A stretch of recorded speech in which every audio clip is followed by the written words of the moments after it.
So let's go right now to another lopsided 1-8 series that heads back to the undercard's hometown. Now, tonight, the Knicks and Heat will face off. Amari will be out, which might mean that the Knicks have a little bit better chance to make this a competitive game. So right now, we've got the two experts on these respective teams. From ESPN, Brian Windhorst, and from the New York Times, Howard Beck, joining us to break down what we should look for tonight and what we've seen in the series thus far. Brian, Howard, thanks for coming on. I just want to start out with you, Brian. Will Chris Bosh actually make it to Game 3 tonight?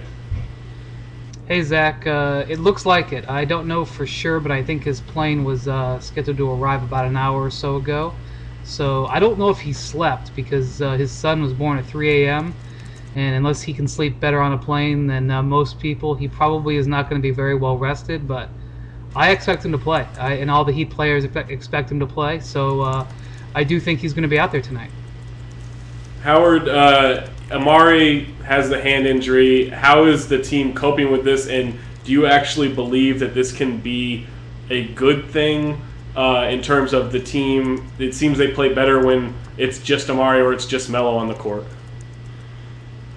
I mean, there's no question. It's well documented that these two haven't exactly meshed well. So it's easy to make the case that, hey, look, maybe they're better off without him. But, you know, despite all the stats, despite the records, and I've written on it myself many times, I still think you're at a net loss without him, just because that's a really talented piece you've just removed, not just from the lineup, the rotation, but they're already without Iman Shumpert. They have no front court depth right now. Jared Jeffries is on a time limit of like 10, 15 minutes a game. They're out of bodies at this point. So throw out everything we already know about, yeah, Carmelo and Amari don't mesh that well. The bottom line is the Knicks are just, you know, they're just got a talent deficit right now that they just can't overcome. And losing one of their best players, regardless of the chemistry issues that we've seen, is still ultimately a bad thing for them.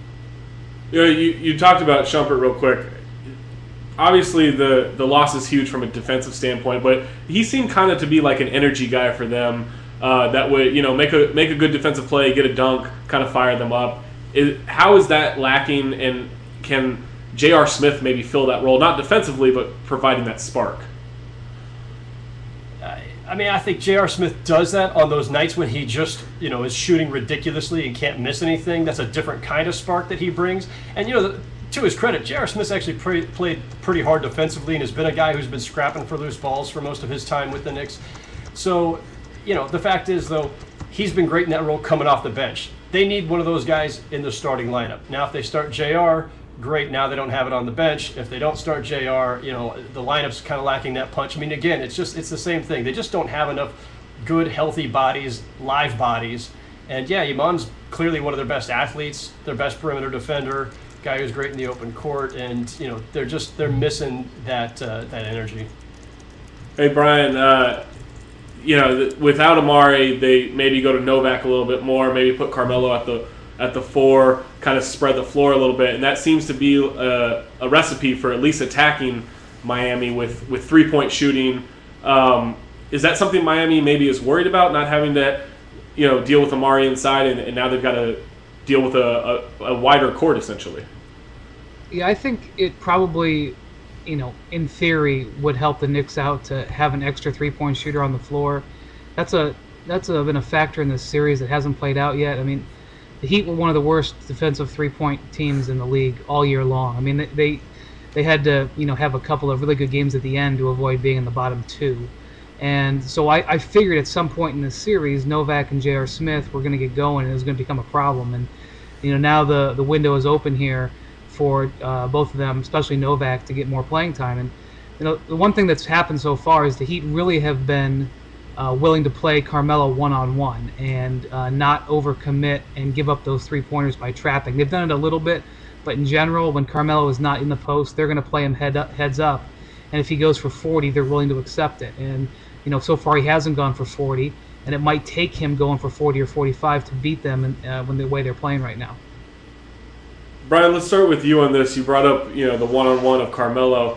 Obviously, the matchup between him and LeBron over the years has been kind of a marquee billing. he seems to be struggling and maybe forcing some jumpers against LeBron, and obviously against a worse defender in Shane Battier, he seems a lot more comfortable. How have you seen this matchup so far, and where do you see it going the rest of the series? Well, one of the things I've noticed is that Carmelo won't attack LeBron off the dribble as much as he will Battier or whoever else is on him. They've switched defenders a little bit. In Game 2, Melo really attacked Battier and really sort of forced the Heat from that strategy. They had to play LeBron on him more. I think it's important for Carmelo to get easy baskets, and part of easy baskets obviously is getting to the line, and he just hasn't been able to do that as much, especially in the second halves of both games. And so one of the things that's happened is that when LeBron's on him, it seems to take away some of Carmelo's aggressiveness. And if I could give Carmelo a tip, but not that he would ask me, I would say, go ahead and drive on LeBron. Force him to try to make a play, star on star, put the pressure on the officials, especially here in the Garden tonight. The fans are going to be on the officials for that. So if I were Carmelo, I would set a goal to get to the line at least 12, 14 times. And that, I think, is going to open up opportunities elsewhere. Howard, how have you seen the matchup going down? Do you think people are happy with the way LeBron or with the way Carmelo's attacked, or is it just more ISO ball and he's just chucking shots again? He's clearly settling a lot. I agree with Brian. He really hasn't looked to attack LeBron. And look, this series for the Knicks, you know that Miami's got its big three. The Knicks had what they believe to be their big two, who, as we've established, don't function that well together. If they were going to get anywhere in this series, it's going to have to be with Carmelo going off consistently, and he's struggling with his shot. He's not attacking enough, and the fact is, LeBron, he could pick his times when he's either going to put his energy into defending Carmelo, put his energy into scoring. He doesn't have to worry about it because eventually he can, leave it off to Wade or somebody else to pick up the scoring load. Carmelo doesn't have that luxury. He has to be at his best at both sides because they're not getting out of this series, or they're not even winning a game if they don't contain LeBron, at least to an extent, and that's mostly on Carmelo. And they're not getting anywhere if Carmelo's not scoring. Again, that's Carmelo. He really has to be at his best at every facet because they just don't have anywhere else to go.